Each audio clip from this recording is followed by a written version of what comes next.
So this is a really interesting concept, this, actually. It's being billed as a gruesome game changer, an interactive episode of the sci-fi series Black Mirror, which allows the audience, you and me, Dan, etc., to steer the storyline. It takes you back to 1984. Bandersnatch follows a young computer programmer as he creates a video game, like the show, where players choose their own adventure by selecting different plots. So is it a quirky one-off gimmick, or is audience engagement set to be the future of television viewing? In a moment, we'll speak to the show's lead actor, but first, let's have a look. So it's like 3D Monster Maze? Only when you're moving from choice to choice. It's actually an adventure game. Like The Hobbit? Yeah, without any typing. Without any typing? So no get lamp or whatever? That's right.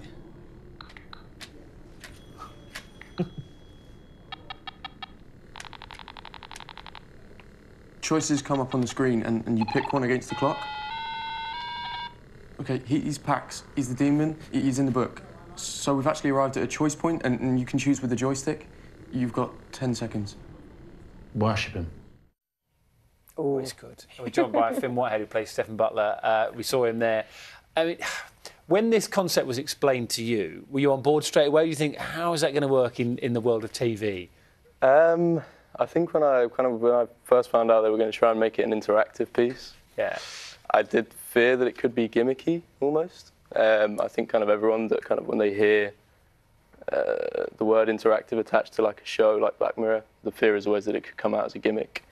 But then once I was properly had it explained to me by Charlie Brooker and Annabelle Jones, and they really sat me down and talked me through the whole thing, and I'd read the script and everything, I just knew that it was going to be great. You say you read the script. There must have been quite a few scripts. Yeah, I mean, there was one script, but it was very confusing. Right. It was a very confusing script. What we actually had was a Twine document online. OK, yeah. So it kind of acts like a sort of choose-your-own-adventure book online. So you click. Right. Yes, yeah. Okay.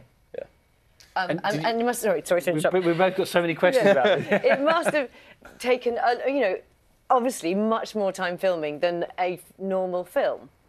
You would think so, but we managed to get it all done in 6 weeks. Did you? Which was quite... it was definitely a challenge. Do the scene 3 different ways in one go, then? Is that how it sort of worked? Kind of, yeah. You'd have to be keeping track of sort of the different variations of scenes and where the character was in the sort of arc of the whole story, as long as, you know, as well as kind of where the character was in the plot, as well as how many times you think he had realised he was being controlled, how many times it had reset. It's really confusing, yeah. I don't know what it says about Louise and I, but I think at all the key moments we chose different was options the whole way through. There was one we chose the same, which was oh yes, we won't spoil it. But yeah. Yeah, no, it's interesting because there must be, you know, I sort of watch it and think there must be a sort of psychology if you were watching how people watched it about the people watching it. Because the choices, you know, we chose different cereals for starters. Yeah.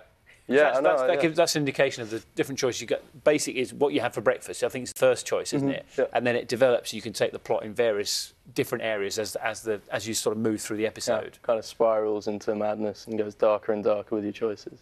How many different endings are there? Did you film? We filmed more. I'm not actually sure how many different. I'm not even sure how many different endings there are. We filmed a lot. We've crammed a lot of filming into a very short space of time. I think that there are things that we filmed, and I think there are options. I could be wrong about this, but there are options for different pathways in the story that didn't even make it into the final cut. Wow.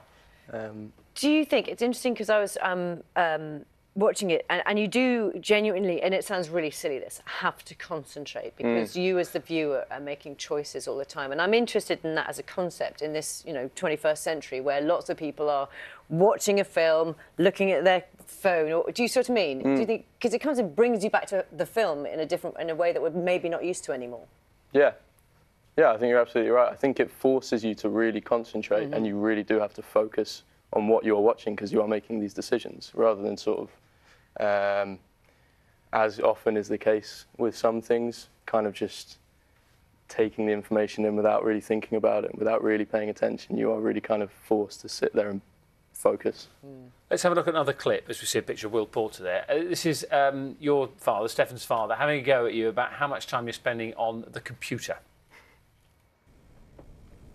You didn't have any breakfast. Dad, I'm fine. Is everything all right?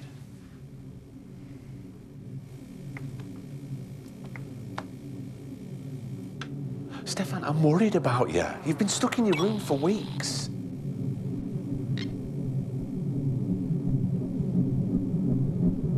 Stefan, will you talk to me? So I think people who have not watched it will understand there. So basically, there's two different options. Just so if people haven't watched it yet, either throw the tea, either shout at Dad. Again, Dan and I did different things. You threw the tea. I shouted at your dad. Yeah. Yeah. Yeah. We really are poles apart on this. But that's the sort of time frame you've got. And if you don't choose in that time frame, it chooses one for you. Is that right? Chooses one for you, yeah. So you can watch it. You can, if you choose not to make a decision, you can watch it run as one thing because it will make your decisions for you. It's just that you don't get the option, and it may be that it chooses the wrong thing, maybe it chooses the right thing, but it might not be the choice that you want to make. Just tell us quickly about Dunkirk, because that was such a hugely successful film. And what was it like being part of that? It was incredible. It was really amazing, yeah. It was such an honour to be a part of. Definitely very gruelling, very physical shoot. Sure, because of the the sea scenes and all the rest of it. Or... Yes, yeah, all of it. The kind of the weather conditions, the physicality of the shoot meant that it was a very difficult but also incredible experience. What we're going to see you in next? Are you filming something at the moment? I'm not filming anything at the moment. I've got a little bit of a break. I did a film called The Children Act with Emma Thompson that is out at the moment.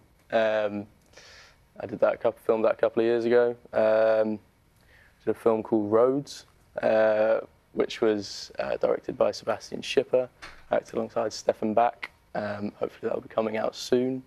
And I just finished early this year a film called Port Authority.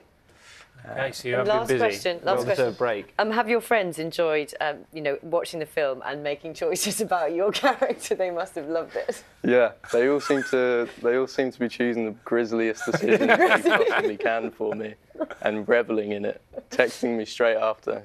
Guess what I made you do? Yeah. I'm going to go and watch it again, and I'm going to choose the ones that you chose. And see How are you going to know what I've chosen? Well, I'm just going to go for the opposite of what what you think.